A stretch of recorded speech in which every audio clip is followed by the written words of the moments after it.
This is Mick Foley. Former WWE Superstar Hornswoggle. This is Dave LaGreca from Bustin' Open. I am WWF's longest reigning light heavyweight champion, Gilbert, and you are now somewhere in the ring. Somewhere in the ring.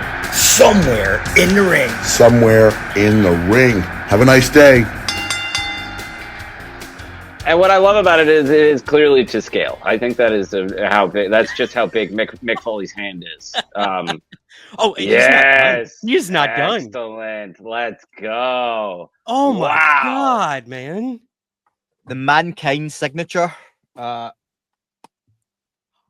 on. Okay, we're going full screen for a second here, guys. This is Andy McGrillen, our guest for today, but he has something incredible to show us. On. Okay, we're recording, buddy. We're going. What baby. do you? We're going. What do you have there? Can you tell us for our listeners? So yes, this is the Big Eagle belt. So circa Attitude Era, but it's the Mankind signature edition. So it's got the kind of brown leather. It's got the face plates that we all know and love, but then it's got some like engraved. Socko. It's got an engraved like Mankind mask. Yeah. On the back, it's got like, I don't know if the camera will pick it up, but it's got like "Have a nice day." Oh yeah. Yep. Oh, that is so cool, dude. Wow. That's pretty great. Whoops. Fit in with you guys in your background. Yeah, right. I know. Well, it's like the ever-evolving backgrounds of a podcast following the journey. And usually I'm upstairs. Like I go back and forth too, so it's not today. Just happened. I knew we had another Andrew on the show, so I wanted to make sure I did my best. So thank you. Smart. You know what? Haven't seen you at any of the meetings, but I know I know that can be kind of hard coastally. Yeah. The time zones are just crazy. Welcome to Somewhere in the Ring. And today, our guest is Andy McGrillen, my good friend from... What's the podcast about? Yeah, tell us about that UFO podcast. No, I was asking what this podcast is about, Ryan. Oh, this one right here? This is about... Yeah. Okay. Welcome to this thing that we're doing right now, Somewhere in the Ring, which is a wrestling podcast where we talk all things wrestling, mostly WWE, sometimes other stuff. But today we are talking all about Elimination Chamber with our guest, Andy McGrillen. Andy, welcome to Somewhere in the Ring. Yeah, thank you. It's nice to be here somewhere in your ring. Thank you for that, Ryan. Thank you for hosting me, Andrew. Pleasure to meet you. And likewise, good to be here. bud. Yeah. Thanks for joining us. Because I feel like Ryan already knows. Yeah. And I need some information. What is that UFO podcast about? By the way, excellent name. Thank you. It's all about it's decorating gardens. That's so UFO UFOs. That's what it says on the tin. And interviews, news stuff. Ryan speaks to a lot of the same people I speak to. And yeah, it's but listen, it's about UFOs. This is about wrestling. This is about Elimination Chamber. We're here to get away from that for the evening. So yeah, I'll hand over to you guys I'm just here to fill in and give my opinion. I can't wait, man. Thanks for joining us, sincerely. Yeah. Thank you. For real, buddy. Andrew Sanford, I should mention, Andy and I were talking off air, like it's so refreshing to get on and do a wrestling show when your entire life becomes UFOs. And sure. Yeah. So this is going to be fun for both of us. But yeah, we're here to talk about Elimination Chamber, which took place this past Saturday. Now, were you guys able to watch it live? Andy, I know you and I probably didn't, but Andrew, you did get to watch this live, right? I did. I watched it live. I was even able to, it started at 7, but I was like, I'm just going to have it on in the living room. My wife was home, so I didn't have to go hide it from the kids or anything. They were just kind of watching a little bit. It's the same kind of thing where they we're paying attention a little bit, but it's not bluey, so they lost interest relatively quickly, which is for the best. I was going to say there were a few moments in this that they probably should not have seen or heard, but we'll get to that. And that being said, they saw. I would say the other thing that didn't help is despite it being a spoiler alert from my main take, the only like kind of perfect match of the night, it started with the women's chamber, which was 6 very long entrances, as were the entrances for the men's match. Like it was, for 2 almost 4-year-olds, they were like, all right, okay, another person walking to the ring. At one point, one of my kids said, "There's too many wrestlers," and there's only 6. Look, that's my first thing. They have to figure out a way to get these entrances in with Elimination Chamber. It just kind of I don't know. Let's out the gas before we get going. I agree and I don't. It's like, it definitely is like I just think the ramps are too long, if anything. Like, this is the second one. It was just like with the Rumble, where it's bad when when the ramp has to hook even a little bit. If they have to do like a snaking thing, if it's not just a straight line, and we've seen plenty of straight line ramps that are way too friggin' long. But this one, if it's snaked, that means you got a couple minutes. Like they have. We're getting the motorized carts out for this one. Yes. Yeah. Bringing the motorized carts back. Yes. Yes. This is my favorite. Oh, I love it. Andy, now, were you able to catch all of the show? Yes, I watched it all. Now it does take me back though, hearing Andrew watch it live as a kid. From the ages of like 13 years old, I watched UK pay-per-views. I stayed up till 1 a.m. 1 till 4 a.m. was our pay-per-view slot. 1 till 5 if it was WrestleMania. Sometimes if the time zone had just changed, you might get a midnight kickoff. But yeah, and I'm going back to like Attitude Era, 2000 to 2004. My peak fandom, I went to WrestleMania 20. So that was... At that point, it was the only pay-per-view I saw at the time. It actually, was a reasonable time of the evening. So it is nice to start to see these premium live events, as we're now calling them. They're still pay-per-views to me, God damn it.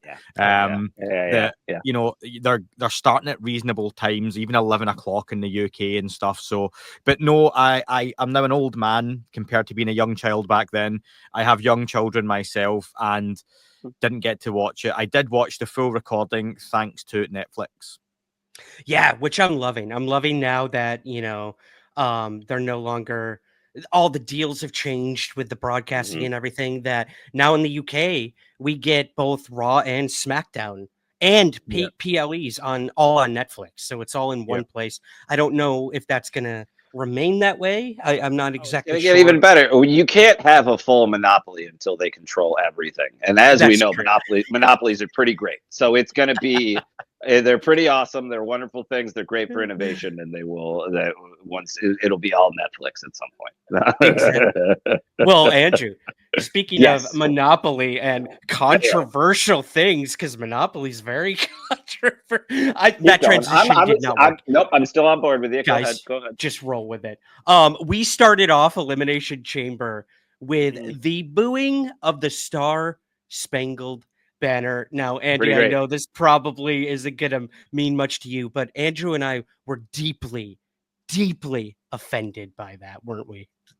Yeah. Oh, I'm not even going to pull the Pat McAfee card here. I was laughing pretty hard.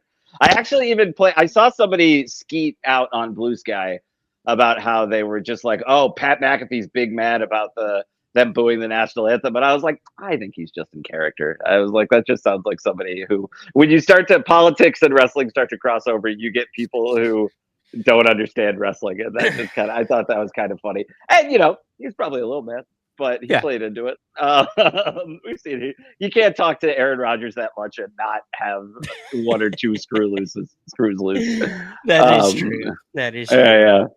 But yeah, Andy, what did you think of that? As the one not from the US, did that hit at all? I think, let me presume, it's in Toronto, you're in Canada, you're in a country that famously doesn't like the US, and you're singing the US national anthem, so they're going to boo it anyway. So I think you've just had an administration change in the US. The new president's come in and is doing a grand job everyone loves, so that's not an issue. You've got the US and Canada just had a hockey match, didn't you? And did it not start with a fight? Yes, 3. I believe it started with 3 fights in the first 9 seconds. Were they expecting anything else to happen other than boo the national anthem? No, honestly, I think they expected this. I would push back on that just a little bit. I would say it was one of those things where they probably might have expected it, but it is a bit of a tradition for whatever reason. I could be wrong. I'm trying to think of some like singing the national anthem at the beginning of the PLEs. Not new, even if it doesn't make any sense. You know what I mean? It was later when they had one of the most useless people of the night come in with an American flag that I think they finally went, oh, we should lean into this a little bit. One of my favorite storylines ever was when they had the Bret Hart Austin feud, and they had the Canada and the US shows, and almost weekly back in 96, 97, they were changing from the US to the Canada to the US to Canada, and just depending where they were, you had the heels and faces switching over roles, and it was the best period of Bret Hart's career. So for me, like I love that, because you get that kind of passionate Canadian crowd in Toronto. Yep. And Toronto again is where Mania 18 happened, wasn't it? With you had Rock Hogan. So again, you've got that crowd reaction there. Yeah. So for me, it starts off the show with a bit of passion. I don't care who they boo and who they cheer. No one should be cheering a national anthem anyway. So yeah, famously from someone from the UK who I was about to say, yeah. Come on, man. Like, amen to that. Really. Couldn't put it better myself. And what else? What else? Did anything else happen before the show started? Drake was there. Drake was there. Did they announce him? No, not at all. That's but what he I was thought. there. Yeah. That man spent the first night, like Saturday night, not being announced at a PLE, probably on purpose, and then Sunday night, even Conan O'Brien took a shot at him during the Oscars. It's pretty. Drake can't go anywhere except his own concerts. It's pretty great. I have a theory. We'll get to it later in the show, but guys, we're here for a limited amount of time. Should we get to the first match? Let's do it. We had the women's elimination chamber: Alexa Bliss versus Bayley versus Bianca Belair versus Naomi versus Liv Morgan versus Roxanne Perez. And we started with Liv Morgan and Naomi, and before the match could ever really even truly start, something big happened. Andrew, they didn't even close. They didn't even close the gate. Yeah, which is one of my favorite. That I actually didn't mind. We'll get into later about. I'll bring it up later. Okay. Didn't even close the gate. Jade Cargill's music hits. She comes in, and just absolutely destroys Naomi. Like destroys in a way that I think it's the best thing they've done with Cargill since they've had her in the WWE. Yeah. We talked about this. We go back and forth. I know she could. Like I think she's still growing as a wrestler. But this was just, it felt like everything you want from her, and executed very well, and kicked off the match, paying off a long simmering storyline, and then also creating a new one, and also creating a great through line for the match itself, which caught me off guard, because I texted, not to get too much, let's just point, people watched it. I texted Ryan at the beginning when that was happening. I was like, well, Bianca's not going to win now. Like, that was my first thought, is I was like, oh, they can't have her like overcome this or like move on from this. And I said, hit the brakes, buddy, because I have a feeling about this. But Andy, now have you been like, do you watch weekly? Like, have you been keeping up with the storylines? Like, what did this mean to you? Did this have any impact on you? Yeah, so I know what's going on in AEW. I know who Jade Cargill is. I religiously listen to Jim Cornette's podcasts. So yeah, I am very well versed. Jade Cargill was booked incredibly well here. She reminds me of when WCW brought in Bill Goldberg. So Goldberg could not wrestle. Goldberg had two moves. It was go in, get beat up for a minute, throw them about, jackhammer, spear, jackhammer, bang, 1, 2, 3. WWE made the mistake when they brought in Jade Cargill from AEW, trying to get her to wrestle when she's far too green and not ready. She looks like a mega star. She looks phenomenal. She's got an aura about her, but don't put her in a 20-minute match. Yeah. Famously, WCW done that with Goldberg, tried to get him to wrestle William Regal, and he looked the shits. So yeah, I think if this is a reset for Jade Cargill in WWE, Get her to come out, big reaction. I love when matches have a storyline within them, especially at pay-per-views, PLEs. I'm not one of these guys who's like, 45-minute match, right? I can give or take them. I like the story, and like it's bang straight away. Event kicks off. Whole other argument about having 2 chamber matches on one event. I will follow the Jim Cornette thing of, if you have a Hell in a Cell match, don't have 2 or 3 or 4, have 1. Sure. Elimination Chamber, there should be 1. I think it takes away from both matches because you can only do so much. Sure. Yeah. I get that. Yeah. But for me, I love that, and it was the story of the match for me. Jade Cargill's back, bang. Like you say, that surprised me, Bianca winning, because we'll get to later on WrestleMania predictions, because it kind of leaves open a little bit of a, where does she fit into that whole equation now? Yeah. I agree with. It was the same thing, and I also loved how Bianca played it up in the moment. Like I just, holy cow, she looked distraught in a way that is hard to fake. Like, it was really really well done.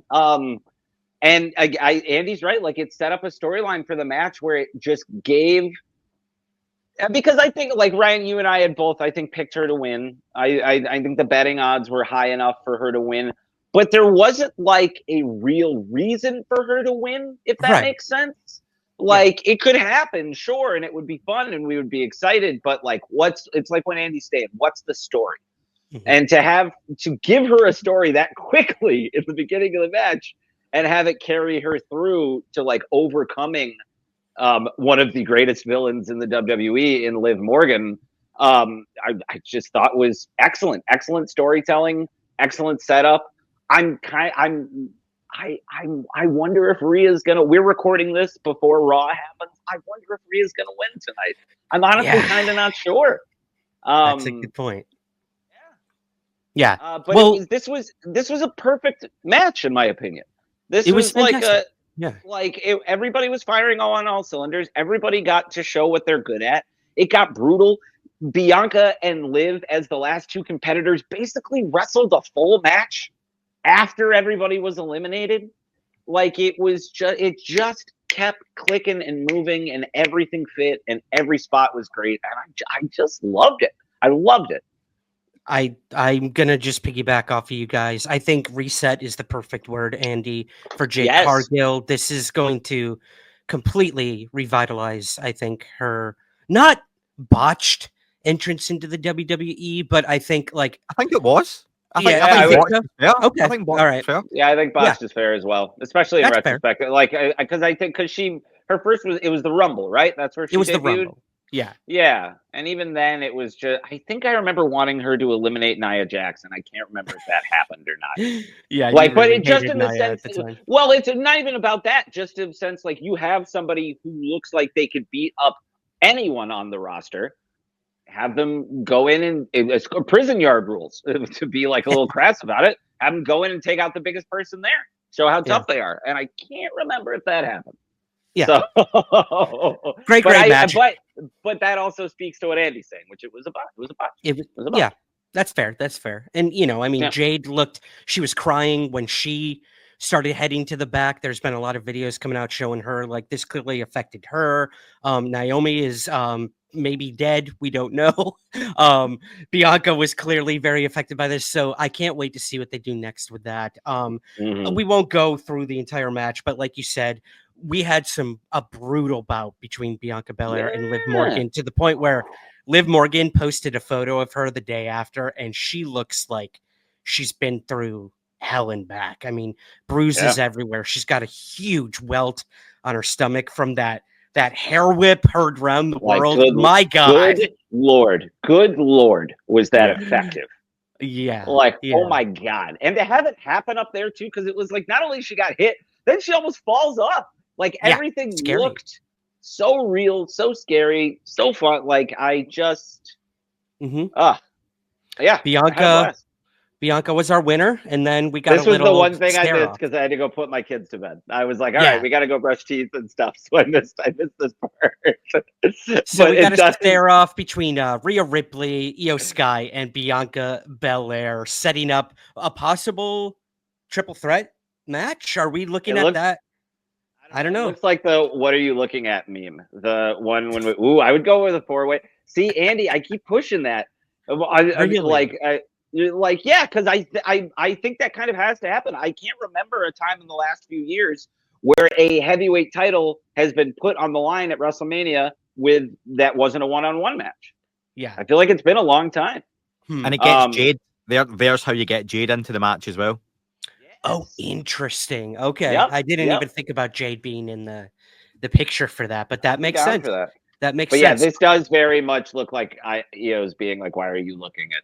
It's the girlfriend walking with her boyfriend, and the boyfriend turning around to look at somebody else. Like that is very much what's going on here. It feels weird. So I hope she doesn't just get like thrown off. Sorry, Andrew. I was gonna say there are a lot of screen captures from this event that are going to be memes, I think, for the rest of eternity. So I am loving that. I'm absolutely How do you feel about these stare-offs? I think they come across a little bit forced and contrived. Agreed. 100%. I did not like this moment. I thought it was super uncomfortable, particularly with Io Sky. I love her. She's incredible. But when she came out, I'm like, oh yeah, I kind of forgot about. And it's like three faces as well. So again, it's all nicey, and oh, I'm looking at you, and don't forget me. And there's no tension in that picture at all. I don't see that picture and go, oh, I'm looking forward to that match. Put Jade Cargill in the background looking at them, and then you go, oh. That's a good point. I will push back slightly because we'll move on to our next match. But I think one of these people are turning heel, and I think it's going to be Bianca. And I think that because I do think she was in charge of what happened. She never got touched. She was out the way. She was in the pod. Yep. I am one of those who still believe that Naomi was not the one that did this. I'm sticking with it. I'm with you on that, especially because they keep saying it so much. Like they keep saying, like, oh, like I feel like Michael Cole and Pat McAfee. Maybe Naomi did that. But like I said to you, I'm sticking to. I think it's going to be Jade Cargill being like, no, obviously it was Liv Morgan and Raquel Rodriguez, and you two have just done nothing to them this entire time.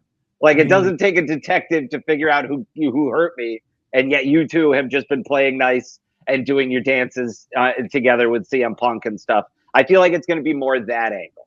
Interesting. Okay. Yeah, because you also can't. I think it would be very difficult to have Jade do what she just did and then make Bianca the bad guy in that story.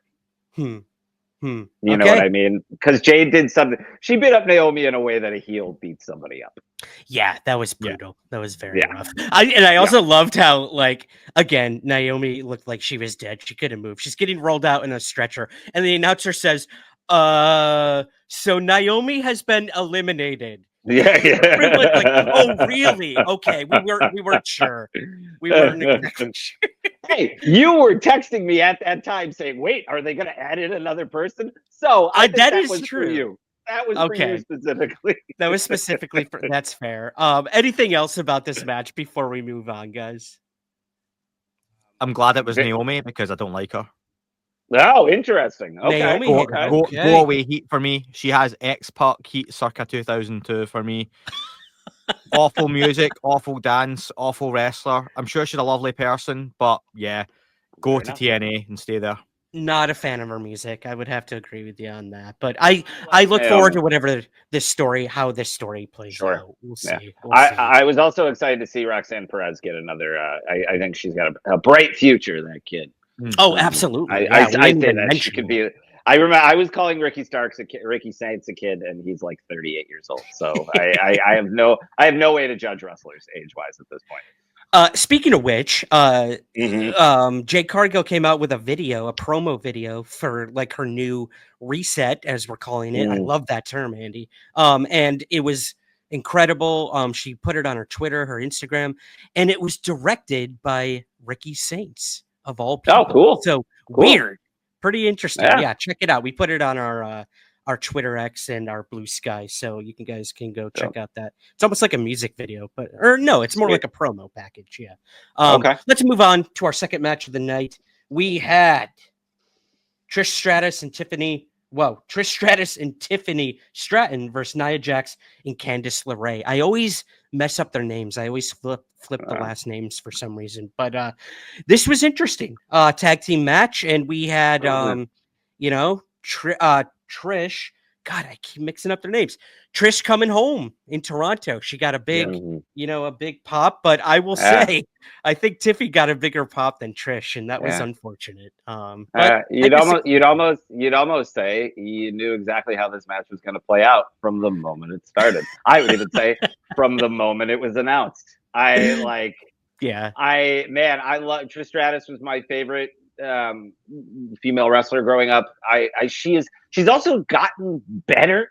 Like she was always good, but she's somebody that just keeps improving. I liked what she is capable of in the ring.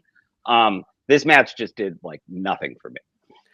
Andy, what did you think? Yeah, this was definitely the low point of the night for me as well. I didn't say that. Okay. Anything with Nia Jax starts off on a low bar and gets lower 10 usually for me. Mm-hmm. Can I just pull Andrew up on his own show on something there? Trish Stratus was not always good, right? I remember Trish's debut with Tess and Albert, and she always looked phenomenal. She could not move in that ring to save herself. However, I will still stand by my favorite ever women's match, and I'll still use this now, and it's not technically the best, but in terms of story and two wrestlers, and I use that at the time in quotes, surprising me, Trish versus Stephanie, No Way Out 2001, on the road to WrestleMania 17, had the match where they were building to the Vince and Linda storyline. Linda was in the coma, everyone remembers. Vince was having the affair with Trish, and Vince said to Regal, "You'll know what to do on the night." And Regal was like, does that mean help Stephanie? Does it mean help Trish? And those two had an incredible match. And that was the first time I ever remember watching Trish Stratus and going, she's actually not bad. And then went on to have the career she did. So she improved so quickly. And by the way, Trish Stratus is 49 years old. That's crazy. That's crazy. Yeah. Holy and cow, man. I'm going to say it. She took the brunt of this match. I mean, she was in the match. She's never lost it. Yeah. More than Tiffy was, I think. Yeah. It was insane. She did an incredible job. I cannot wait to see if they keep using her. I want to see where this story's going between these two. I see one of them turning on the other in the future. I don't know, but I think they kind of leave it behind for right now. I think this is more of they're just really high on Tiffany. So I think it's okay, you want to wrestle with one of your favorites? Done. You want to wrestle against one of your favorites? Done. She's just getting to kind of do this she's just being knighted, for lack of a better term. She's being anointed. She is being they are putting her with and against people to be see, this is the person we like. That's very much what it feels like. And with good reason, I think. Maybe a SummerSlam match down the line. Ooh, I could see that. Sure. That could be good. Yeah. But I want her to have I would be interested to see if they put her in a program with somebody after Charlotte Flair who's not a vet. If that makes sense. But I don't know who that would be off the top of my head. Who they could have her wrestle that's not Nia Jax, but there's somebody that's hasn't been around for over a decade. Somebody else that needs I miss the days of a Randy Orton, John Cena feud, or a Rock and Stone Cold, where it's these guys are kind of at the same point and they're going to make each other better by wrestling each other in their prime / in the some of the bigger parts of their career. So I'd be interested to see who she goes up against. That's how we saw Rhea going up against Becky Lynch or things like that.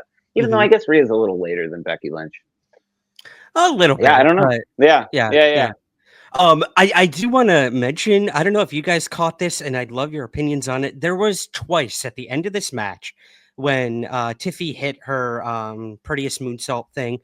She Trish Stratus was like chilling on the apron, and twice Tiffany kicked her forcefully and was trying to like kick her off of the apron.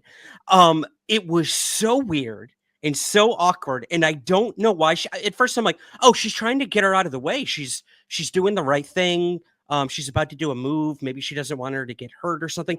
But then I rewatched it and I'm like, no, she's just kicking her for no reason. Did you guys catch that, or am I just going crazy? I missed that. Yeah, I missed it entirely. Okay, it was very strange, she kicked her like off of the apron. I think it was a safety thing, and if that is the case, then good on Tiffy for really looking out for her. Yeah, for maybe Stratus. positioning, just getting her out of position. She wasn't quite where she was meant to be. Yeah. It was interesting to say the least. But yeah, I think we all expected this outcome, and Tiffy and Trish won. Shall we move, gentlemen, to our match? Our match that didn't happen officially. This was our unsanctioned match between Kevin Owens and Sami Zayn. I loved how they set this up. I was wondering how they would do it. Like, this is happening, but it's not really happening. We're taking no responsibility. Like, we've seen unsanctioned matches in the past where like they shut the lights off. There's no crew there. Sometimes there wasn't even like a crowd, but this was different. This was a different sort of unsanctioned match. So who wants to take it from here? I would go as far to call it convoluted, complicated, weird. Why was a referee there? But he's not really a referee, but it's a referee that we see all the time. Why did somebody have to be pinned? Why did Randy Orton wait until after the match was done to come out when everybody and their mother was coming out beforehand? Why did any of this happen? Like, I really like it. Just call it a hardcore match. Call it a hardcore match. Call it a hardcore match. Put a referee in the ring. The whole the unsanctioned thing ruined this match for me. Ruined it. I thought the storytelling was sloppy. I thought it was and setting aside the fact that they should have waited until WrestleMania to do this, even if they really wanted to have these guys beat each other in a final kind of sense. But I just so much of it, I was like, why did this? Why? Michael Cole going, God, stop, Kevin, stop it. I'm like, guys, nobody's buying this. I am all for a suspension of disbelief with wrestling, but this felt like it was questioning my intelligence, throughout. Like, I felt like it was talking down to me in a way that wrestling very rarely does, in my opinion. I think wrestling is kind of like, this is silly. Like, this is, what this is, especially now that like kayfabe has kind of fallen. This, to me, with it being unsanctioned, with him still needing to pin him afterward, with the GM, with Adam Pearce coming out, why? He didn't stop the match. He's not going to stop it. I really disliked it. And it sucks because I thought they both did a great job. It was just all the storytelling around it I felt was nonsensical and unnecessary. Okay. Andy, what'd you think? Yeah, no, I can see that, what Andrew's saying. The whole unsanctioned match stuff, it's very difficult to pull off in 2025. I can only think of a handful of times going back, even early 2000s, Cactus Jack Triple H Royal Rumble 2000, I thought was one of the rare times they managed to really pull off the sense of Triple H is really going to hurt him here. Then Triple H Shawn Michaels SummerSlam 2002. Yep. Yeah, something like that. Because of the back injury, Triple H, Shawn Michaels coming back, wrestling in jeans, I can fight, I can't wrestle, but I can fight. These guys, like, I've grown up watching Ring of Honor. Again, from Ring of Honor beginning in 2002, Ring of Honor started. I remember getting the first shows on VHS, Loki, Daniel Bryan, Christopher Daniels. Triple Threat was the first main event, and it was in gyms. These guys are there from early on in Ring of Honor and some of the other indie shows. They have had this match so many times over the years. Yeah. So if you are a wrestling fan that knows any history of these guys, you have seen this match and a storyline like this so many times already. So for me, it's hard to be like, Owens is a good heel. He's not Triple H levels of sadistic that makes me think he's really going to kill Sammy. You know, so for me, convoluted's maybe a bit of a word. It seems rushed. Are they rewarding Canada for being Canada and going, here's two Canadians, you know, let's give you this match because you guys deserve it. It still felt like, and I've got a good mate of mine who really loved this match. It felt like there was a match after this still to come, but I don't know how they go there now with, you mentioned Randy Orton's return at the end. I'm guessing Orton comes in and faces Owens at Mania. Does this go back down the route of another tag team match with Sami Zayn and Orton versus Owens? And I don't know, but I just feel it's one of those matches it could have done with a bigger build, a longer build, a WrestleMania match, and perhaps being in a cage, something like that, as opposed to unsanctioned, no DQ, false count anywhere, etc. All variations of the same match. Yep. So I agree with both of you guys. I think the main thing for me was the build up for all this was very rushed. However, that being said, I think these two pros did the best they could. Yeah, the match was great. Sure. Great match, brutal. A lot of people have been commenting like, how are you going to have an unsanctioned match and there was no blood whatsoever? I think this was on purpose for what will come at the end of the show in some respects. However, I loved Randy's return. For me, this match was good. It was unnecessary. Right now, I could see it being. I'll be right back. Keep going. Okay. For me, Andy, I think what I took from this was Kevin Owens. I love what they're doing with him. I love how like desperate he's becoming. Like, am I the crazy one? Why have all my friends like left me and sold out? And like, do they not realize like that I'm right with all this stuff? And I loved the moment when Randy's music hit and they cut to Owens, who's got like his eye is swelled up. He can barely see out of one eye.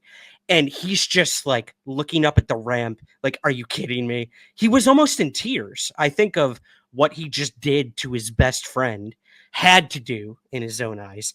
And then, okay, here we go. Like, I'm about to get the crap beat out of me by this other guy. And it looked like Kevin Owens was like crying. And it just, for some reason, dude, it hit me. Like, it really tugged at my heartstrings. I felt so bad for Kevin Owens in that moment that I immediately became like the biggest mark for Kevin Owens. It was crazy. You're right. But again, my issue is I feel I saw this when Owens debuted at NXT at Evolution. And Sami Zayn won the belt that night, didn't he? And Owens came out. They gave him a big hug. They done the whole thing of, raising Sami Zayn up on his shoulders. Everyone left the ring. Owens was there with Sami Zayn, and he powerbombed him on the apron.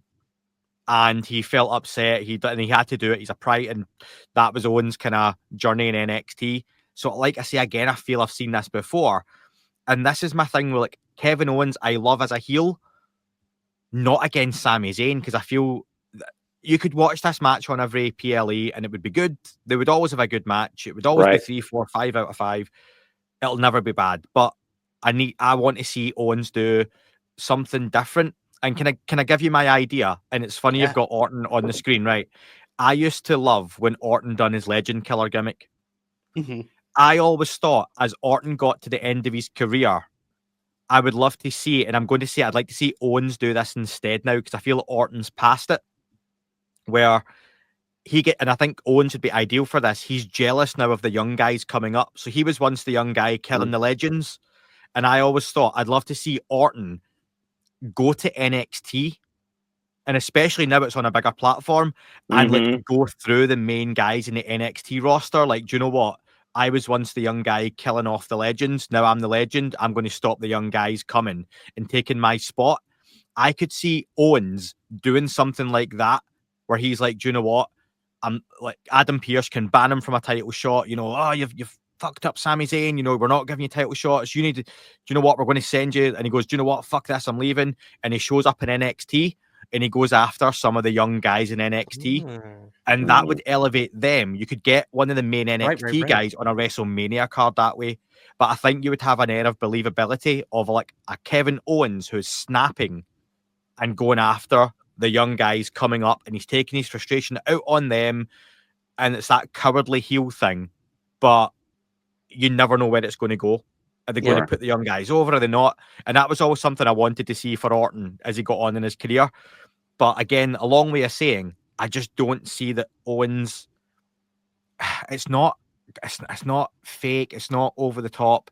But the hatred and intensity for Zayn, I just don't see it there. But I think because I've seen it too many times before. Yeah, that's fair. And even Michael Cole at one point, even the name El Generico came out of his mouth. Like, you know, it's not even like they're pretending this is the first time it happened. They're just like, oh, this has happened before. And it's like, oh, okay. All right. Noted. Like I love Michael Cole. I've talked about him on here before. I think he's in this unique position where he is not an announcer from someplace else, and he's not a former wrestler. He is a homegrown WWE announcer. And I think he's got like a kind of a legend because of that, and an excellent career because of that.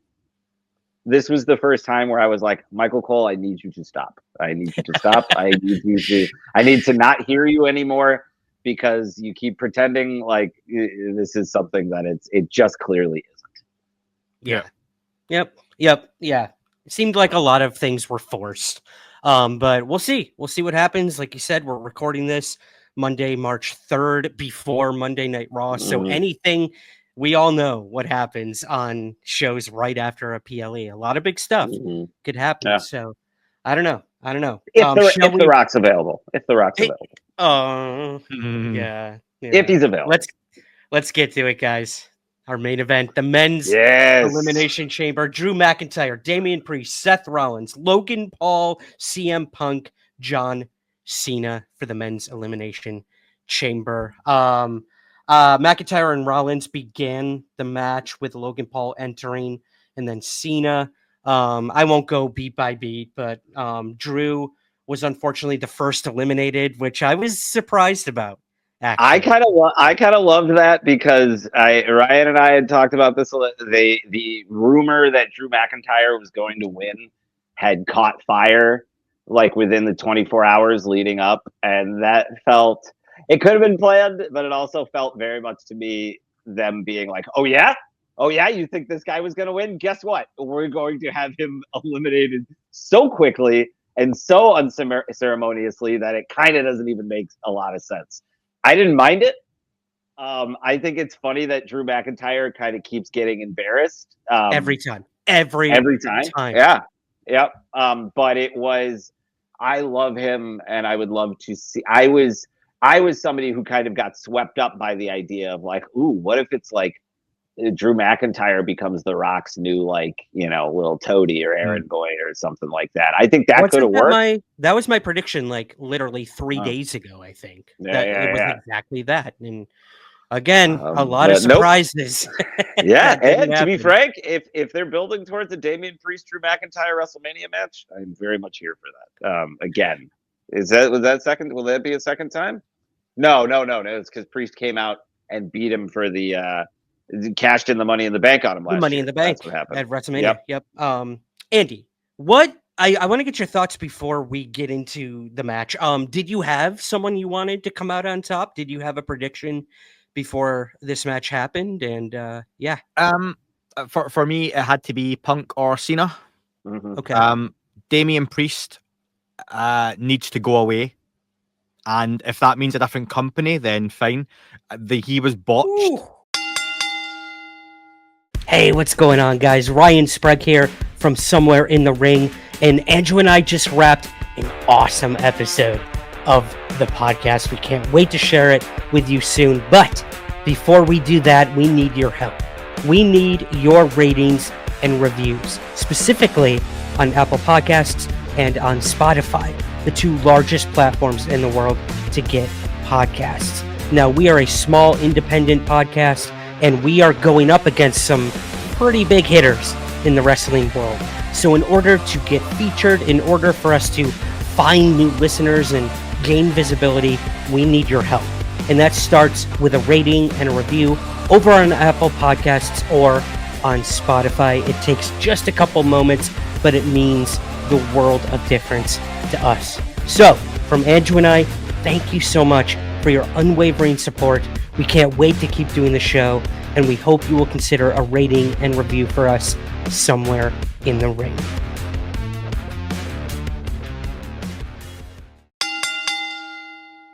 I know he was Punishment Martinez coming up in the Indies, Ring of Honor. I think he's been ruined in WWE. A lot of bad booking. He was never a champion, should never have been made a champion when he was. I would put him in the same bracket as Kofi, Big E, Damian Priest, Dolph Ziggler, guys who got given the belt who should never have got the belt, and the weight of it was too big for them. You think Kofi never should have gotten the belt, even with the entire fan base behind him? Agree to disagree.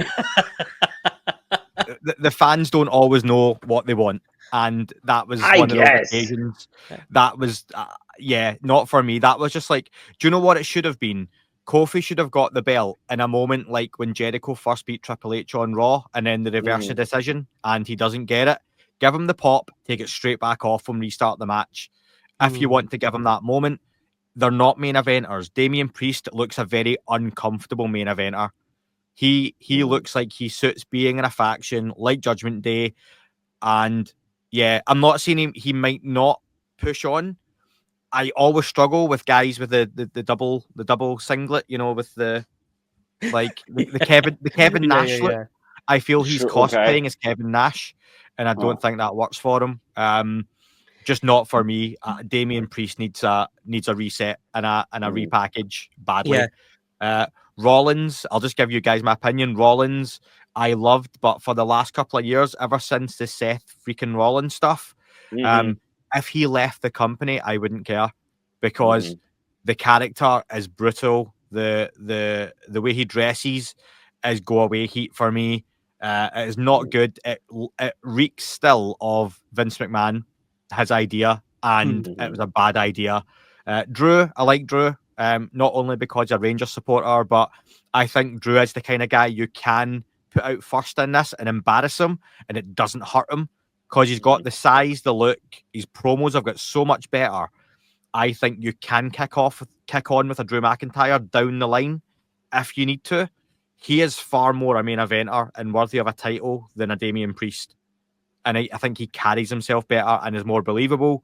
Logan Paul, I don't mind in terms of his athleticism. Surprised me. Doesn't deserve to win anything like this. Shouldn't have been in the main event in Saudi when he was. But that was paid for by, that royal family. So he's there for that reason. So it was Punk or Cena. Those two are the mega stars in this match. They are levels above the rest of them. I think it was always going to be Cena after he didn't win the Rumble, but I would have also been happy with Punk. And right now, spoilers, I would still be happy with Punk, Cena, Rhodes, triple threat main event. Because to Andrew's point, it's been a while since we had back to those kind of triple threat days for a world heavyweight title. Yeah. That's true. Yeah. I would have said that initially, but I'm excited to see Punk and Rollins because I think they play off each other well. Oh my god! Because especially like everything that you're speaking about that you don't like about Rollins, I like that Punk doesn't like that about Rollins, and I think that that heat between them is still palpable enough to work with. Especially, I'm sorry, when he curb stomped Punk and literally as Cena was doing a very un-Cena thing, took advantage of it and got the pin for the win. Spoiler alert. No, he choked him out. Excuse me, not the pin. Yeah, choked him out. You had Rollins yelling, "Die, die, die!" I was like, "Damn, dude, that's harsh." But then he dresses like so you've got the sadistic Rollins that I like, but then he dresses like a dickhead. And it's like, I've met plenty of sadistic dickheads, so I don't really, you know what I mean? none Like, I don't- pretty interesting. Yeah. I would agree if he didn't just like go so hard with it, if that makes sense. Like if it were just like the occasional frills or like the same kind of thing all the time, I feel like the fact that he keeps like what he looked like a genie on Monday night, like with his big pants and stuff. Like I feel like it is just to keep getting under people's skin. Sometimes that goes too far, and I don't disagree with that. Like you can get go away heat really easily that way. Yeah. But I like how he is kind of the antithesis to what Punk is. I hate think the that music. I'm on a roll. Oh, really? Rollins, hate the music, hate the sing-along stuff. Never liked that. I would bin all of that. And also, can I just mention, Ryan, the screenshot you've got up is wonderful because you've perfectly captured how shit John Cena is at the STF.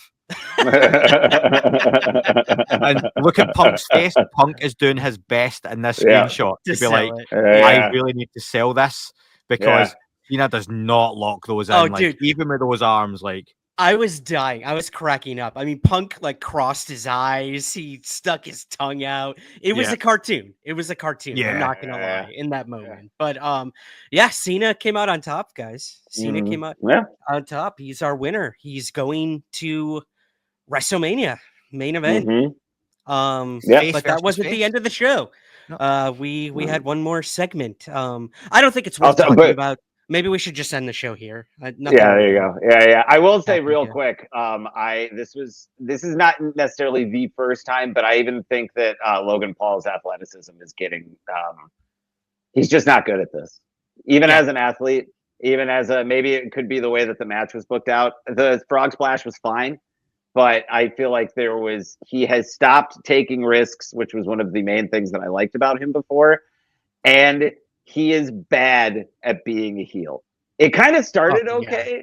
I think he cannot handle Monday night. He was giving a promo while people were booing him, and you could hear his voice breaking. Like he cannot handle how much people don't like him, and it's starting to become like I think it's starting to affect him in the ring as well. I would have to agree with you. I think it's really showing that he just kind of stepped into this. At first, we were all like, "Whoa." Like he can go in the ring. That's all we need from him, honestly. But now that he's full time and he's cutting promos and trying to do promos with people like Drew McIntyre and Punk, like it's just not. It's not once you take away like another YouTuber to go in on his behalf and get beat up, and then he wins. Like once that gets taken away, you kind of should like. And he's put in the ring with 5 former world heavyweight champions who have all been wrestling. Like there's probably 100 years of like total experience between the 5 of them. It shows, I think.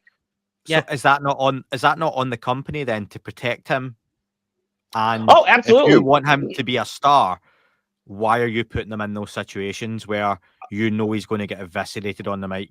Yeah. Well, I think if I had to guess, it's because, and I understand bringing in people who have massive followings, right? Like there is always, there's always a good idea to get more eyes on wrestling, right? And Logan Paul gets more eyes on wrestling. I think they just, whenever he signed whatever new contract he signed, I feel like he probably went, I have to be in the main event picture. And because he brings those kind of views, they said yes, even though it is against his best interest. Can I ask then? I'll ask a point. I'm going to make a point, but then it brings in my question, if you don't mind, Ryan, as well. Not at all. Right. So, how do I word this? I have an issue with any pay-per-view being named Hell in a Cell, Elimination Chamber, right? Because it forces you to book towards that match. Mm-hmm. Did this event need either Elimination Chamber match actually being Elimination Chamber matches? Was there a reason for those 6 guys to be in that match other than the winner gets a title shot at Mania? Maybe to an extent, but not like, oh yeah, totally. Whereas like a Hell in a Cell, I thought, yes, back when we had the most recent Hell in a Cell, Punk and McIntyre, like I thought, yes, we needed to do at least that type of a match. So you can do those matches without calling the event. It can be called No Way Out, and you can have a cell, a chamber, whatever. So that's one thing I don't like. But then that brings me to the point I've just made, though, that you have to find 6 guys to fill that main event. Good point. So who do you put in there? because you do start to dilute, and sometimes the card can be shown to be weak, or the roster, depending on the guys you're putting in, because you're looking going, we need to put 6 guys in. Okay, so it can't be any of the guys wrestling on the show. So then you do have to put in a Logan Paul, who, for me, stands out as he shouldn't be in this match. He's not going to the main event of WrestleMania, but he's a big name. Is Damian Priest ever winning that match? No. Is McIntyre? No. And it came across in the crowd reactions because there wasn't big pops for those 3, but they knew, put those 3 out first, put them in the match first, get them eliminated first, because we're going to build. And I get that. But again, for me, you're putting, and I might be biased here, and I know there's so many other examples, but think of a time we had the 6-man Hell in a Cell, Armageddon, with Rikishi had just turned on Austin, and I'm going back to, like, I know 2000 guys here, sorry. But there was a reason for 6 guys to be in that Hell in a Cell. You could have made it 3, 4, 5, 2. It wouldn't have made a difference because you can fit it to the story. I just feel they've had to throw 6 guys in this match, and it didn't need 6 guys, and that can hurt the booking, the storytelling, the match. It just felt like the Elimination Chamber, was there for the sake of it being there, and that's never a good thing for a gimmick match. Yeah, I don't disagree with that. My argument would be is for me, the Chamber is more akin to like the Royal Rumble. Like, I kind of like the idea that it is something where, and that being said, I think the Royal Rumble is the only pay-per-view that should be named after the match. I agree with you 100% there. Yep. Yeah. Like, I think that's the only one. All the other ones, it doesn't make sense. Not Colossal Tussle. Anyone? Yeah. Battle of the tough guys. Thank you. But I think with this one, I like when they kind of like, oh, we're gonna keep the Drew McIntyre Damian Priest feud going. We're gonna keep the Punk and Rollins feud going. I think the snag, because what I loved about the women's one is not only did they have Roxanne Perez actually competing, she had to take 2 finishers to be eliminated. Like, they had to make a show out of, oh, we have to team up to take this young person out. And then they did the same thing with Logan Paul, and it just did not hit. It was just kind of felt like, okay, fine. Especially that one felt less because it's like, okay, but Paul like eliminated CM Punk from the Rumble, which they're still kind of high up on. So he eliminated him, but also Cena helped. So I wouldn't disagree that the men's match didn't need to be an Elimination Chamber. I think the women's one did. I think the women's one justified itself. Yeah. And I'm glad you brought that up, Andy, because I would agree. I don't think, like, if this is going to be Elimination Chamber, we only needed one. I don't think one of them could have been a different kind of match. Any other kind of match. It didn't have to be 2 Elimination Chambers, because then again, you're forcing 6 wrestlers, you're diluting the roster, and that's why we got 4 matches, I think, to be completely honest.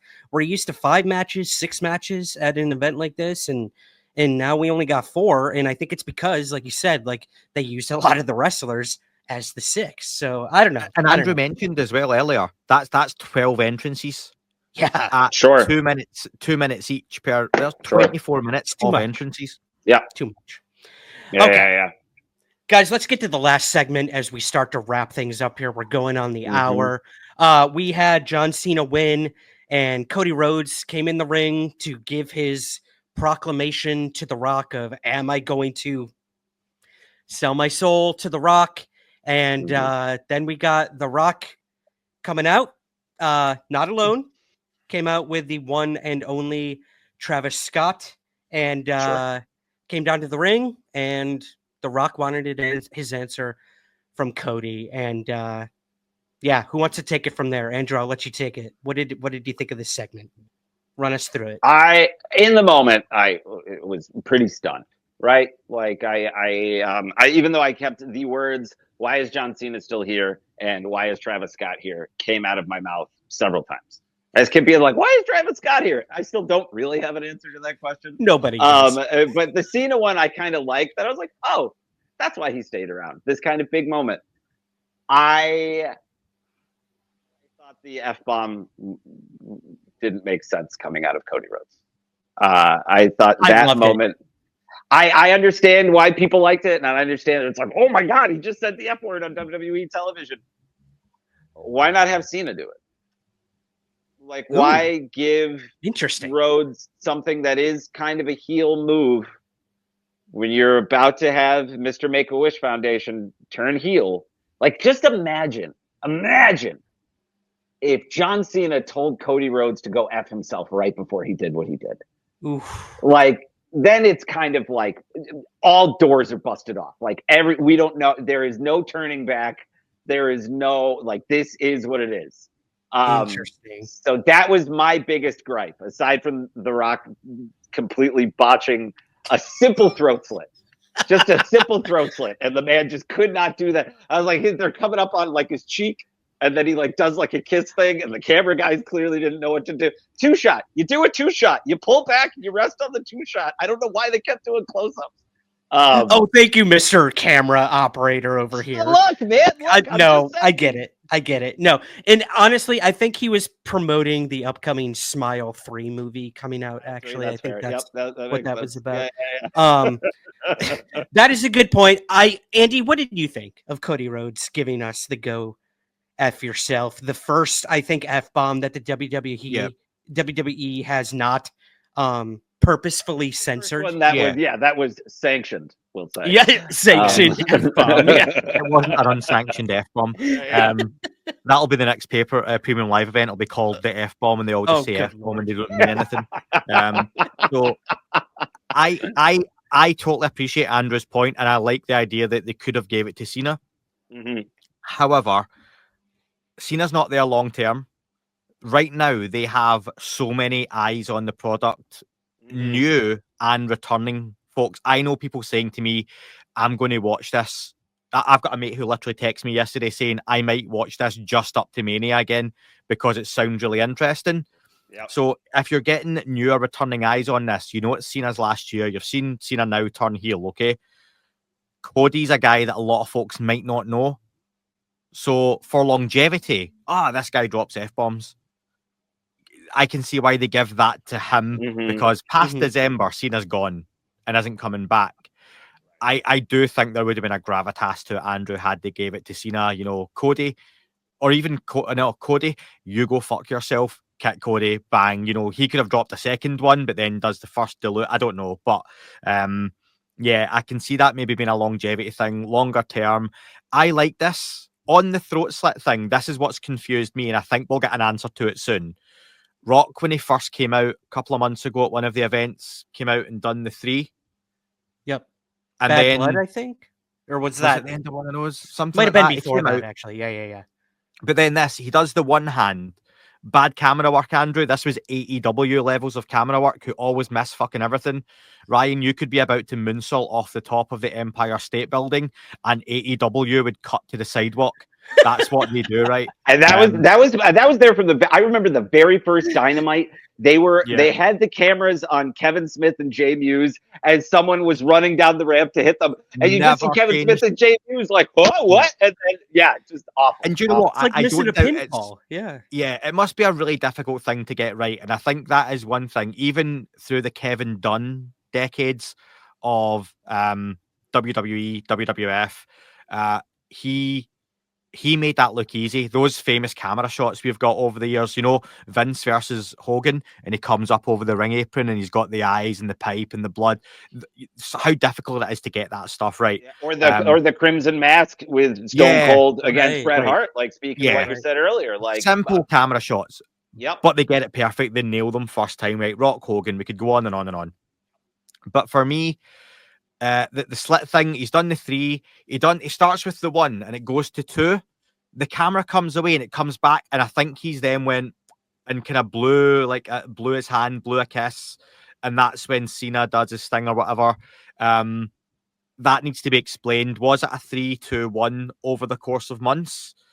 I don't know, and that's something that I've seen people talking about online. Was that given it the 1 goes to the 2 because he's done the 3-2? Or a lot of folks are saying now he's done the 3, he's done the 2, and then a lot of folk are going, is the 1 Roman Reigns? So that's what I'm seeing online. There's been a lot of speculation, like is there a fourth man? Will there be a fourth man involved? There's your money shot right there. Right? Oh my god! Yeah, that one. This image, angle. This image will be Yeah. immortalized in WWE history. I love it. His Incredible gradual phenomenon. face change was just—I shouldn't say gradual. His quick face change. You could see flipped the on a Make a dime. Wish Foundation just crumble the minute his face changed. If I may offer,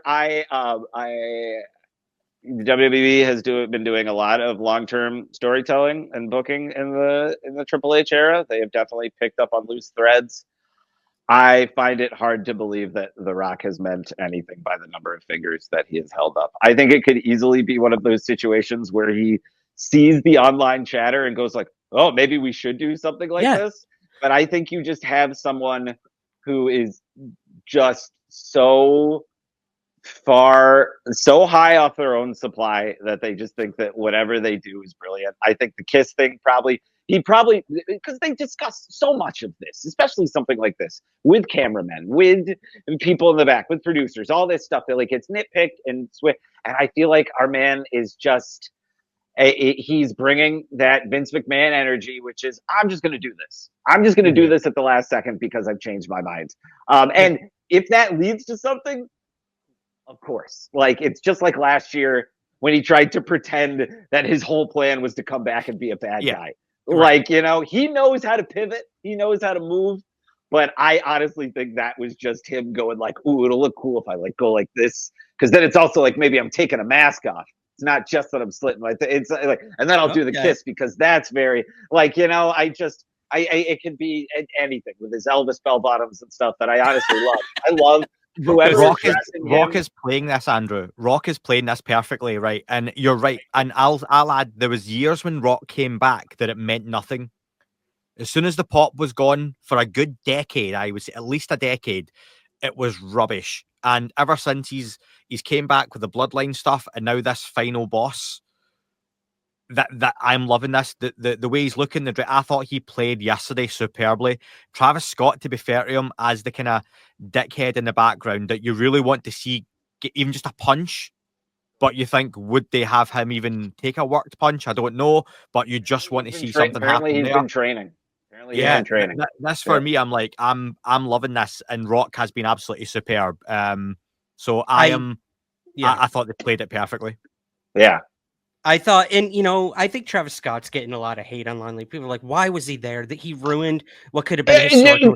Yeah, I love it. To be clear, I kept saying, why is he here? Very bemused. I was like, why's Travis Scott here? And if he's in on it, cool. Awesome. Cool. Because you said, Andrew, The Rock's a dickhead, so why wouldn't Travis Scott be there though? Why wouldn't one of his multi-millionaire rapper mates just be kicking about lighting sage? He was lighting sage and like it was incredible. Because he's a dick. Of course he would do that. Like so I guess for our listeners, the sage was incredible. My wife was still watching at one point. She's like, "Is he lighting sage?" I thought he was lighting up a blunt. Yeah, I thought he was Ryan as well. Yeah, I thought he was. Yeah. But when I realized it was sage, it just made it all the better. We should mention for our listeners, we had the heel turn of John Cena. We haven't even mentioned it. We're referring to images that we're looking at right now on YouTube. Mm-hmm. You've seen them all over your social media. Yeah. So many of these images are going to become iconic. But yeah, we had the first, some would argue, the first John Cena heel turn. A lot think, he's done it once before, but I don't really count that.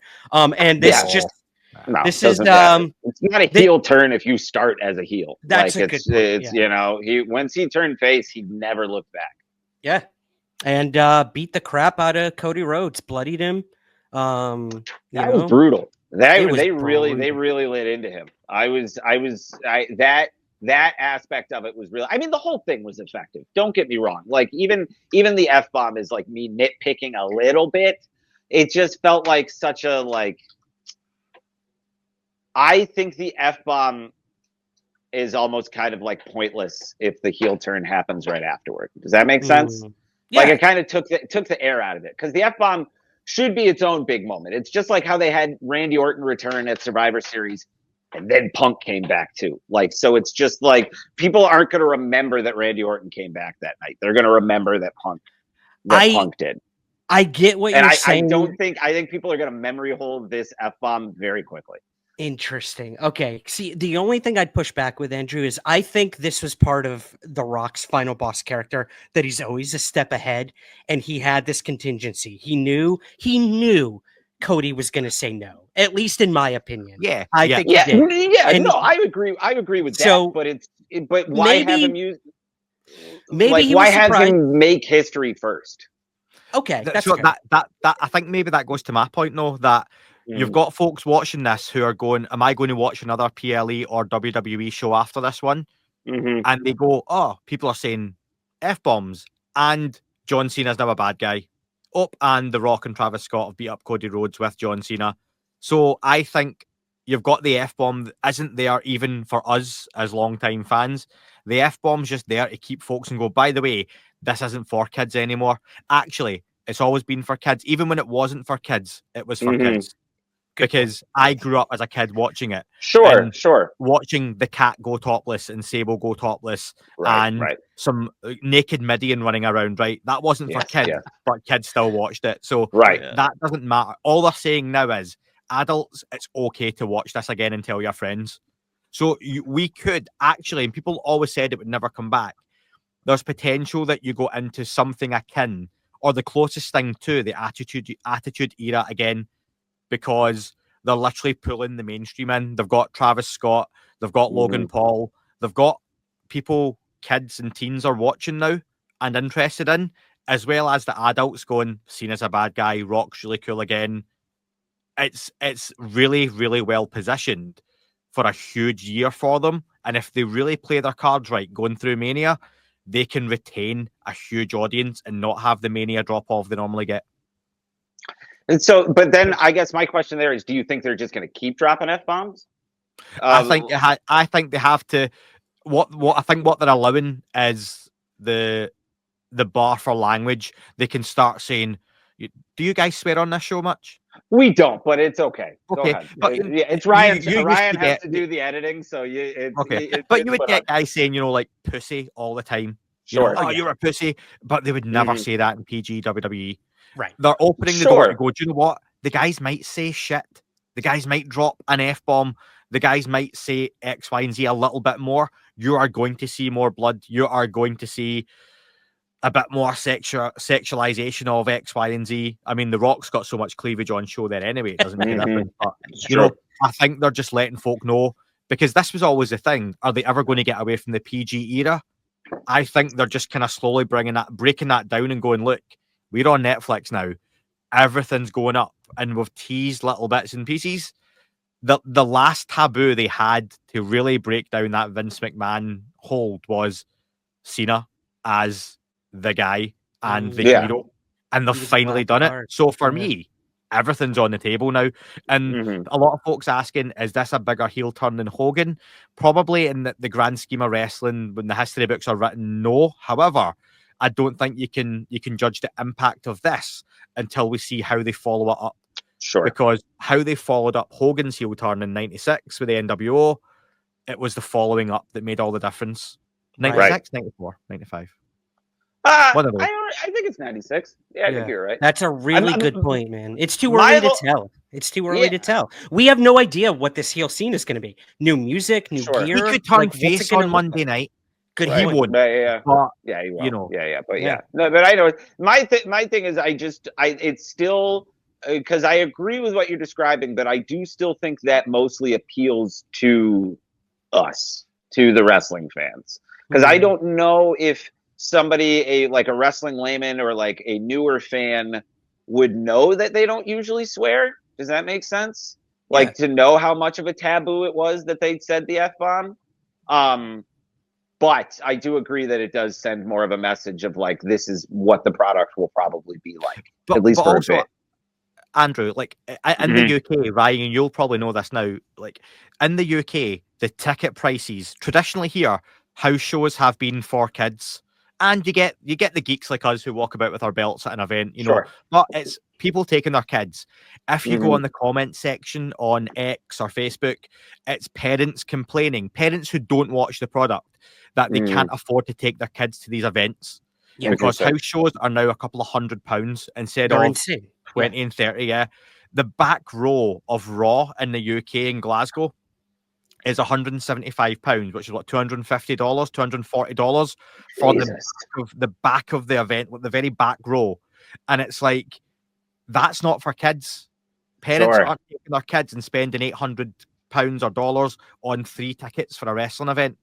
Right. So they are literally saying this is back to being for the adults. The kids are always Yeah, going to be there. Pay the price. But, Yeah. Mhm. I honestly think they're really opening the gates for we're going back to a TV 14 rating, whatever you want to call it, because Sure. Netflix allows it. Oh, and just other point on that, in the UK, Ryan mentioned about the deals finishing for broadcasting. WWE is staying on Netflix in the UK. It's not going back to TNT Sports or Sky. Okay, being on those companies really diluted the UK audience, because those packages are so expensive for those channels. It meant a lot of folks who maybe watched now and again, or because of the access, didn't have it, and those fans left. I now know people directly who are lapsed wrestling fans who are literally coming to like that Jim Ross event with me, Sure. because they're like, oh, wrestling's back on Netflix, I might watch it again, I can watch it again. And they're bringing back those fans as well. And I think there's been storylines over the past decade or two where maybe folks came back for a couple of weeks or a month or so. Oh, Punk's came back. Oh, this Shield thing looks interesting. And they see all the other crap and they go, nah, no thanks. Mhm. However, I think this has almost allowed them again that this product's going adult. You always hear about the Attitude Era. This might be the next closest thing for you. So they've got permission now to do what they want. So yeah, sky's the limit. All hail Right. Triple H. Gentlemen, speaking of children, and on that note, my little boy's got to go to ballet. Awesome, so I buddy. gotta sign out. Yeah, You got to go. Go get them I in gotta that go. class. So let me sign off real quick. But first, Andy, thank you for joining us, man. From one Andrew to another. So much fun talking to you. Thank you for bringing such passion and expertise to this. I Absolutely. just really appreciate it. It's really nice to talk to you. It's also nicer when we have people where we don't gel exactly or don't want exactly the same thing. Right. And I'm more interested in those kind of conversations. So thank you. Anytime. Thank you so much. As always, you can follow me on Blue Sky. I'm around. Watch my horror film, Pay the Tithe on Vimeo. Watch my not horror film, Chemistry Test, on YouTube. I'm around. But gentlemen, I gotta run. Thank you both Boom. so much. Keep going, Ryan. Sign off. You know how to do all the other stuff. You got Andy, him, man. Thank you again. And we'll talk to you guys soon. All right. And then there were 2. All right, Andy, it's just you and me. I wanna waffled do- far too much, didn't I, Ryan? I went on far too much there, and poor Dude, Andrew had to go. No. And Andrew's got a heart out every week because of the kids. So this happens quite often. It's not you, it's him. No, I'm kidding. So before I let you go, where is this leading? This was like such an incredible PLE, probably one of the best I've seen since I've returned to wrestling. Because as you mentioned, it really took like a WrestleMania 40, a lead up to that, to get me back into this. For Andrew and I to now dedicate every week to this product of WWE and sometimes AEW. But where do you think this is heading on the road to WrestleMania? We've got like 45 something odd days until WrestleMania. Do you have any predictions of where this could all be going? So I believe at the moment we've got Cena versus Rhodes is confirmed, and I think I would have been more likely to think there may have been a triple threat happen there had we not had the heel turn, Rock's involvement. That's okay, cool, that's fine. I wonder, do we potentially get Dustin Rhodes turning up to help Cody in the main event? I don't know if that can happen just because of reasons. But I think we're going to get Cena Cody main event. We're going to get Gunther Jey Uso. We know Tiffany Stratton versus Charlotte, and we know it'll be Rhea Ripley or Io Sky versus Bianca. I wouldn't be shocked if it ended up the 4-way for that one. There's a lot up in the air, though. I'm not a big fan of the 2-night WrestleManias. I like a 1-night WrestleMania. Yeah. Even if they have to make it a 4-hour show, 5-hour show. The 2 nights, I think it can dilute things a little bit, and you end up with matches on the card who maybe don't quite deserve a WrestleMania spot, but end up being there anyway. I suppose I've got questions. So where does Roman Reigns fit into all of this? We're looking at Reigns v Punk v Rollins. Mm-hmm. Is that almost, not to belittle Punk or even Rollins, but is that a step down for Reigns? That's a little bit of a nothing. Or the other rumor is Reigns v Jacob Fatu.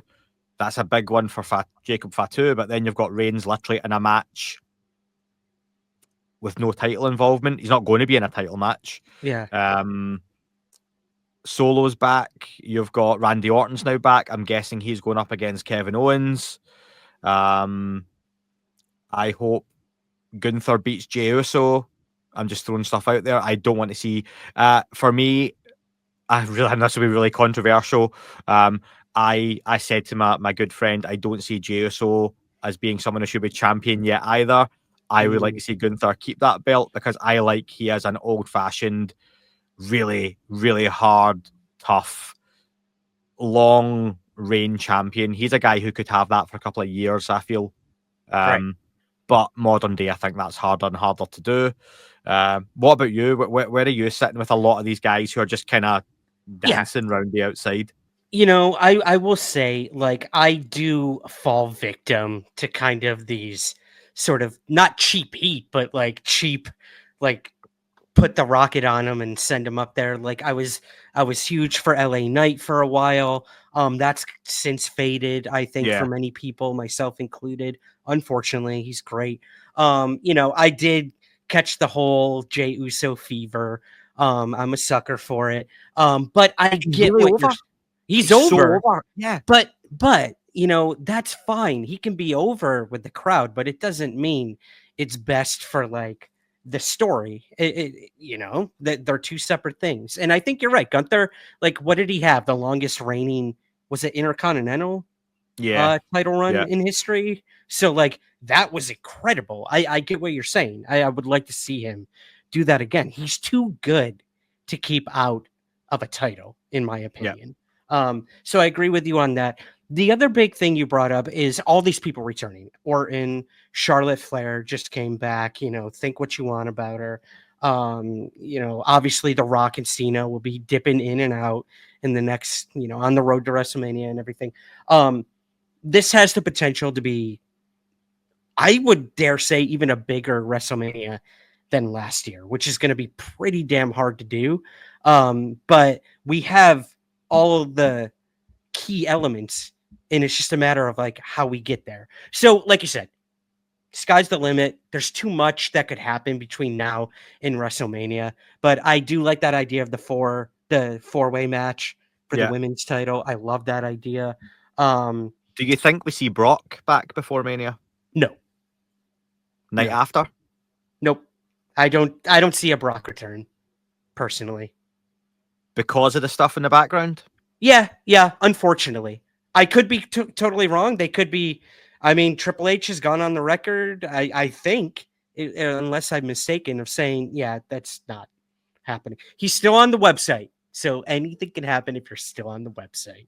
But I don't know, man. On the website, that's it. Yeah. That's it. That's the official mark. What do you think? Are you seeing a Brock return? Yeah. Okay. Maybe not till after, but yeah, I think so. Okay. Goldberg's doing another match this year, isn't he? Good point. Yeah. Hey, dude, if Brock comes back, like all things are on the table and off the table at that point. Like that could really be a big thing. I don't know. I honestly don't know. Here's my long-term prediction, however, when it comes to this whole Cena thing. Mm-hmm. I love it. Everyone's loving it. We'll see what happens. It's going to be very interesting to see how they play this.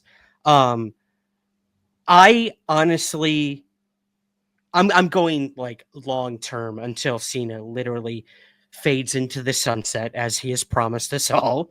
Yep.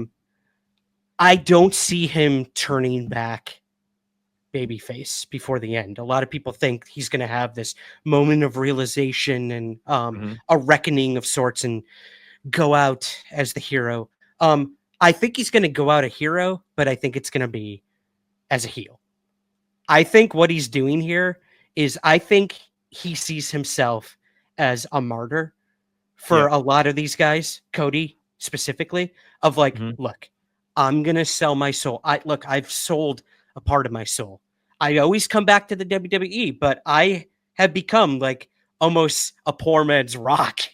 Yeah. He's getting there. Sure.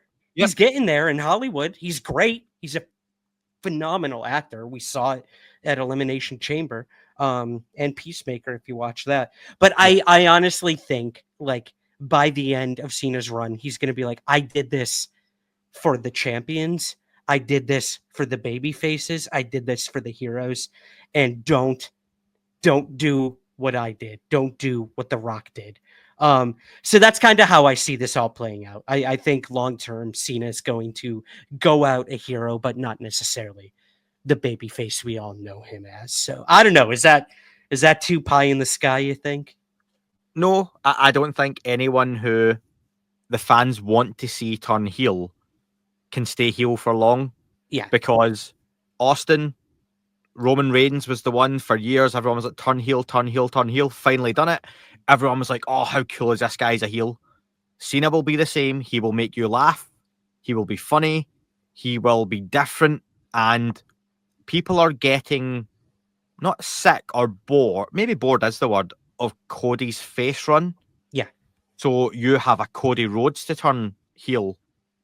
So where are all your big faces if you have The Rock, Cena, Cody, all heel? You're then looking at Roman being a face, but on that level, you've got Roman, Punk. I don't see where else you really go for top level baby faces to take on a Rock, Cena, that Cody type team. So maybe they go more down that route of, remember AEW when it first started was like, we don't need heels and faces anymore. I don't agree with that. I don't think it works because wrestling does need that. But I think you might see that more edgy heel become more prominent in WWE, where guys like Cody maybe have to get a little bit more edgy to keep fans on their side, because WrestleMania, I will tell you now, people will cheer Cena and boo Cody. Really? Okay. No matter how hard he tries, it's just going to happen. The more he tries, the more they will cheer him. Ooh. Ugh, that kind of gave me chills thinking about that.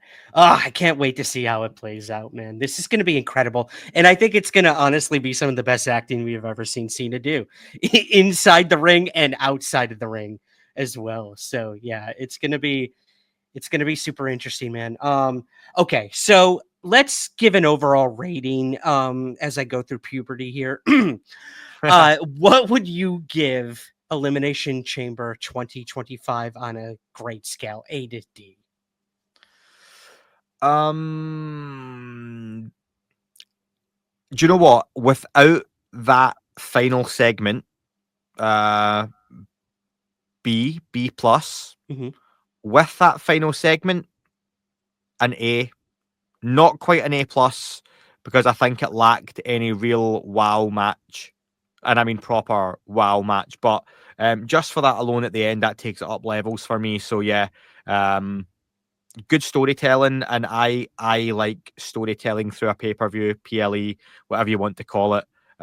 Same, a Raw, a SmackDown, whatever it is. I like there to be a beginning, middle, and end, and a threaded story throughout. And I think this had elements of that with things being moved on, stuff happening, stories being moved on, questions being asked and answered. So yeah, A for me. Yeah, I'd have to agree. I think that last segment, it didn't save the show, but it definitely enhanced it and gave us something we're going to be talking about up until WrestleMania. A lot of people weren't really feeling it, man. Like, and even Triple H commented at the press conference. He said, now do you think we're on the road to WrestleMania, and everyone was like, yeah, we get it now. We get it now. So I think this was just the boost of energy we needed. It's going to get all wrestling fans excited. It's going to get new people, like you said, involved. And I think this is, again, potentially could be one of the most successful, probably financially, WrestleManias of all time. I mean, there's just no getting around that. So yeah, I'm excited, man. But let's cut it here. We've gone way over the allotted time we promised you we'd keep you. But before you go, once again, let us know where we can find everything you're up to. And hey, it's UFO time, baby. What do you got coming up over at that UFO podcast? I'm going to promote the heck out of that. I know you don't want to talk about it. We're not here to talk UFOs, but no. Honestly, I've had a really busy couple of months start of the year. I want to kind of take a couple of days. I am getting over illness, which happens to me almost every other week at the minute, which is great. But all the guests coming up, I'm still to kind of book in dates properly with them. I've asked a few to move because of that Age of Disclosure trailer and stuff coming out. There's been a few that I've said might be better waiting till that's out or at least has debuted. And yeah, I've got a couple of guys you've just had on, like Dean Aliotto is going to come on. I've got Gabe coming on from Obscurum. Guys I've had to keep putting off the last couple of weeks because I've been so busy. So yeah, I've got a few directors coming on and some other bits and pieces, but yeah, wrestling stuff, Ryan. Wrestling stuff. Never mind the wrestling UFO stuff, baby. We'll put links for that UFO podcast below. But dude, this was so refreshing to talk to you about something other than UFOs. So before you go, I'm putting this up on the screen just to get an image of both of us on here. This legendary moment of two UFO podcasters doing a wrestling show. This is crazy. Oh, and I wanted to point out to you, I got this today. I got to get your thoughts on this. I got this ring at my local what do they call those places here? Pound Saver. And I got the ring with The Rock and Cena, of all things. I couldn't think of a more appropriate time to have made this ridiculous purchase. What do you think? What kind of shop? Was it like a charity shop or like a pound stretcher or? Pound stretcher. That's what it was. Yeah. Pound stretcher. There are variations of the same shop, but yeah. All that kind of stuff. That's really cool. I like that. Yeah, it was the only one they had, and the minute I saw that it was Rock and Cena, I'm like, I have to buy this. And yeah, it's become a part of my set here. So well, yeah, when I eventually move house, I have like the belt, but I've also got like a box here of Jim Cornette signed and boxed figures, action figures from like Jim Cornette, the Midnight Express, that kind of stuff, that I will have out, and I will get myself a little ring and put some stuff in it. But don't tell my wife that. But yeah. We'll see when that day finally arrives. Exactly. I'm the same. Yeah. It's just, it becomes an addiction. There's going to be 50 other wrestlers in that ring probably by the end of the year. But that's a story for another time. Andy, thank you so much for coming somewhere in the ring today. Like I said, we'll put links in the show notes below. And dude, it was truly a pleasure to have you on the show today. So thank you. Cheers, man. Thank you. And thank you to Andrew and everyone listening and watching. Oh, and before you go, we have a tradition here at the show. We ask our guest, whatever this means to you, interpretation, to ring the ceremonial bell and get us out of the ring. So yeah, whatever that means to you, ring the bell, Andy, and get us out of here. Perfect. Oh, he's not done. That was amazing. I love it. I love it. This has been Somewhere in the Ring. Thank you for listening. Subscribe wherever you get your pods, and be sure to rate and review on Apple, Spotify, or wherever possible. We'll see you again soon, somewhere in the ring.